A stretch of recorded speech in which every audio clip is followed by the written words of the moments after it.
नमस्कार। आप देख रहे हैं स्पेशल न्यूज और मैं हूं आपके साथ शिव कुमार मिश्रा। मेरे पीछे तस्वीर है। इस तस्वीर को देखकर आप सोचिए, क्या बीजेपी को घर घर हटाओ बीजेपी के खिलाफ अभियान शुरू कर दिया गया है। एक झंडा लगाए भारतीय जनता पार्टी का, उस मकान पर एक युवक चढ़ता है। युवक उस झंडे को पहले निकालता है, फिर दूसरे गोले में आप देख रहे हैं झंडा लिए खड़ा है, फिर तीसरे गोले में जो पांव से उस झंडे को कुचल रहा है। आप सोचिए कि इस देश में भाजपा के खिलाफ इतनी नफरत क्यों पैदा हो रही है। शंकराचार्य को प्रमाण पत्र देना होगा, साधुओं को अपना प्रमाण पत्र देना होगा, किसानों को बताना होगा कि हम किसान हैं, वोटर को साबित करना पड़ेगा कि हम वोटर हैं। लेकिन प्रधानमंत्री डिग्री नहीं दिखाएंगे, प्रधानमंत्री को नहीं साबित करना है कि हम देश के नागरिक हैं, किसी को भी नहीं साबित करना है। केवल आम नागरिक के सामने सब समस्याएं हैं और इसी को लेकर यह अभियान बढ़ चला है। अब यह वीडियो सोशल मीडिया पर बड़ी तेजी से वायरल हो रहा है। अभी कुछ मैं आपको पोस्ट दिखाऊंगा, फिर पोस्ट देखना और समझना कि आखिर नाराजगी कितनी बड़ी है। यह अभिनव मिश्रा है, इन्हीं ने यह वीडियो शेयर किया है। यूसीसी जैसा काला कानून हटाओ, नहीं तो बीजेपी का यही हाल होगा। गांव देहात में तो बीजेपी की लंका लग चुकी है। घर घर भाजपा हटाओ अभियान शुरू हो चुका है। अब इस अभियान में भाजपा का कितना नुकसान होगा, कितना फायदा होगा, यह आने वाला वक्त बताएगा। लेकिन अगर यह अभियान पूरे देश में चल पड़ा तो भाजपा संभाल नहीं पाएगी। मेरे पीछे एक और तस्वीर है, ये बरेली के सिटी मजिस्ट्रेट है। इन्होंने भी आज अपना इस्तीफा दे दिया और पूरे प्रदेश में बीजेपी में इस्तीफों की झड़ी लग गई है। लखनऊ से अभी 11-12 लोगों ने इस्तीफा लेटर वायरल। एक दिन पहले एक और नेता ने इस्तीफा दिया, यही कह के कि यूजीसी बिल को लेकर हम भाजपा के खिलाफ हैं। साथ में शंकराचार्य के अपमान से आहत है पूरा देश, पूरे देश का हिंदू समाज आहत है और भाजपा अब तक कोई बड़ी कार्रवाई नहीं कर पाई है। बीजेपी के एक भी नेता ने यूजीसी के खिलाफ अब तक बयान नहीं दिया। लोग पूछ रहे हैं, लोग सर्च कर रहे हैं। वहीं पिछड़े और दलित छात्र इसको अपनी ऐतिहासिक जीत बता रहे हैं। कहीं ऐसा तो नहीं है धर्मेंद्र प्रधान बीजेपी के राष्ट्रीय अध्यक्ष बनना चाहते थे, अध्यक्ष बन नहीं पाए तो उन्होंने बीजेपी को फंसा दिया ये बिल पास करा के, और अब भाजपा के लिए ये गले की हड्डी बन जाएगी। आपको याद होगा किसानों का वो धरना, पहले किसान धरने पर बैठे, गाजीपुर की सीमा पर बाद में बैठे, पहले हरियाणा की सीमा पर बैठे और उसके बाद उस चुनाव को डैमेज करने के लिए भाजपा ने अपने कुछ कथित किसान गाजीपुर बॉर्डर पर भेज दिए कब्जा करने के लिए, और बाद में वही उनको भारी पड़ गए। प्रधानमंत्री जी को माफी मांगनी पड़ी। सोशल मीडिया पर इस यूजीसी के कानून को लेकर बड़ी भयंकर अफरा तफरी मची हुई है। दोनों वर्ग, जो दलित, पिछड़े, आदिवासी वर्ग के छात्र हैं, वो इसके समर्थन में उतरे हुए हैं, तो सवर्ण इसके विरोध में उतरे हुए हैं। उनका मानना है कि हम बड़ी तादाद में हमारा ड्रॉप आउट होता था, अगर ये बिल बना रहेगा तो हमारा ड्रॉप आउट रुक जाएगा। सामाजिक भेदभाव होता था हमारे साथ बदतमीजी होती थी, हमें बड़े अलग तरीके से देखा जाता था, इससे हमारा पढ़ते वक्त भी मनोबल टूट जाता था और हम वापस बैक कर लेते, आप अपने आप को विड्रॉल कर लेते थे, पढ़ते नहीं थे और नौकरी, रोजगार, मजदूरी इसी के लिए खोजना शुरू कर देते थे। लेकिन अलंकार जी को क्या दिक्कत थी, सिटी मजिस्ट्रेट थे बरेली के, वो कह रहे हैं कि आपने यूजीसी लागू कर दिया और आपने शंकराचार्य के साथ उन ब्राह्मण बटकों को पीटा है। अब आप सोचिए भाजपा के लिए कितना बड़ा मुद्दा होने जा रहा है। कल आपने फिर देखा कि जब जो भगवान कृष्ण के मंदिर में हुआ मथुरा में, वहां भी मारपीट की गई, तो क्या योगी आदित्यनाथ ने उत्तर प्रदेश की पुलिस को खुली छूट दे दी है, किसी भी साधु, सन्यासी, महंत, पुजारी, शंकराचार्य, जिसे चाहो उसे मारो, हम नहीं रोकेंगे?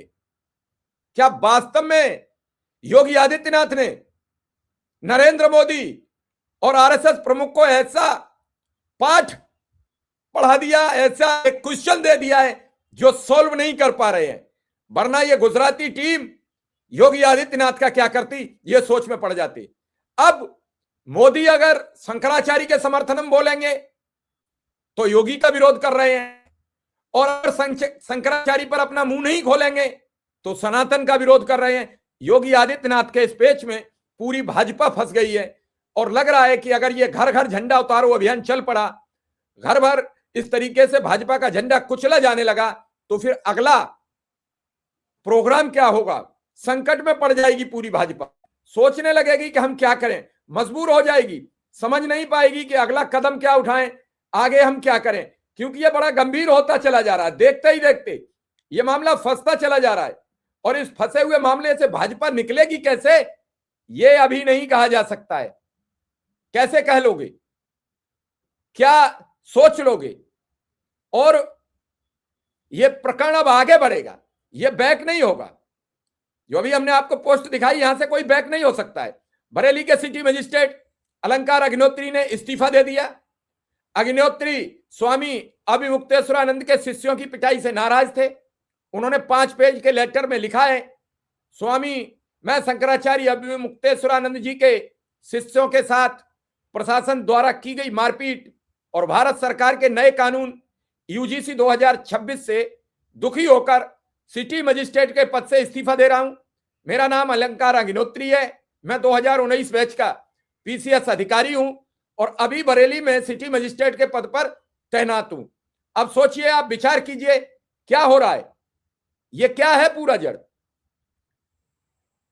सोचिए, इतिहास में पहली बार माघ मेले में शंकराचार्य को स्नान करने से रोका गया।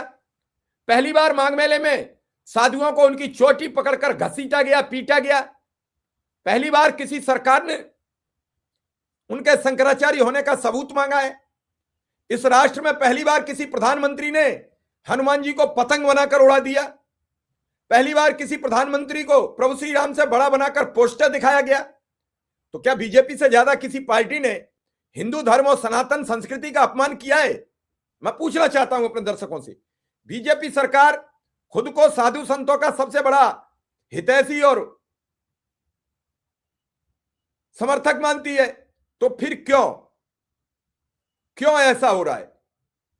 यह कब तक ऐसे ही चलेगा? बड़ी तादाद में शंकराचार्य को साबित करना पड़ रहा है कि वो शंकराचार्य हैं, किसान को साबित करना पड़ रहा है कि वो किसान हैं, नागरिक को साबित करना पड़ रहा है कि वो देश के नागरिक हैं, वोटर को साबित करना पड़ रहा है कि वो वोटर हैं, अब देशभक्त को साबित करना पड़ रहा है कि वो देशभक्त है। क्या यही बीजेपी की सरकार है? कोई देशभक्त है? इसी के चलते जो ये तस्वीरें आई हैं झंडा फाड़ते हुए, ये तस्वीरें बीजेपी के लिए काल बन जाएंगी, और अगर यह सिलसिला देश में आगे बढ़ा तो फिर बीजेपी जवाब नहीं दे पाएगी। युवा ही लाए थे और युवा ही आपको घर भेजने का काम करेंगे, ऐसा प्रतीत दिख रहा है। लेकिन फिलहाल इस खबर को समझकर आप समझिए कि आखिर भाजपा का झंडा उतार के फेंकने वाले ये युवक कौन हैं, क्यों फेंका है, और क्या इनका मन बिल्कुल अब भाजपा से दूर जा रहा है। इस अभी कुछ नहीं कहा जा सकता। किसान आंदोलन को वापस ले लिया गया, गुस्सा खत्म हो गई। यूजीसी बिल को वापस ले लिया जाएगा, गुस्सा खत्म हो जाएगी। शंकराचार्य से माफी मांग ली जाएगी, गुस्सा खत्म हो जाएगी। भाजपा ये बखूबी जानती है और ये करेगी भी। लेकिन फिलहाल जो पूरे देश में, पूरे विश्व में जो इस बवंडर मचा हुआ इस पूरे मामले पर, वो भाजपा को बैकफुट में ले जाएगा। लेकिन योगी आदित्यनाथ ने यहां बड़ी सूझ का काम किया कि जो गुजरात लॉबी किसी से संभल नहीं रही थी, उस गुजरात लॉबी को स्थान बता दिया है। शिवराज नहीं है ये वसुंधरा राजे सिंधिया नहीं है जो आप कुछ भी समझा दो, कुछ भी बता दो, वो मान जाएंगे, वो समझ जाएंगे। योगी आदित्यनाथ आपसे खुलकर लड़ाई लड़ रहे हैं और खुलकर आपको हर बात का विरोध दर्ज करा रहे हैं। वो साबित कर रहे हैं कि अगर आप में हिम्मत है तो मुझे हटा कर दिखाओ। देखना यह है क्या केंद्र के लोग ठीक उसी तरीके से जैसे गुजरात में नरेंद्र मोदी को नहीं को हटा पाया था, तो क्या मोदी योगी आदित्यनाथ को हटा पाएंगे, बदल पाएंगे? ये खबर बड़ी गंभीर है। लेकिन इस सब के पीछे जो घर घर बीजेपी झंडा हटाओ अभियान शुरू हुआ है, इस अभियान का क्या असर होगा? क्या बीजेपी गांव से भी विलुप्त होगी? क्या होगा? गांव में पहले से कमजोर थी, अब अगर ये अभियान चला तो गांव में क्या होगा, यह सोचने की बात है। आइए इस खबर पर आपकी क्या राय है, और इसी के साथ आपसे विदा लूंगा। धन्यवाद, आभार, नमस्कार।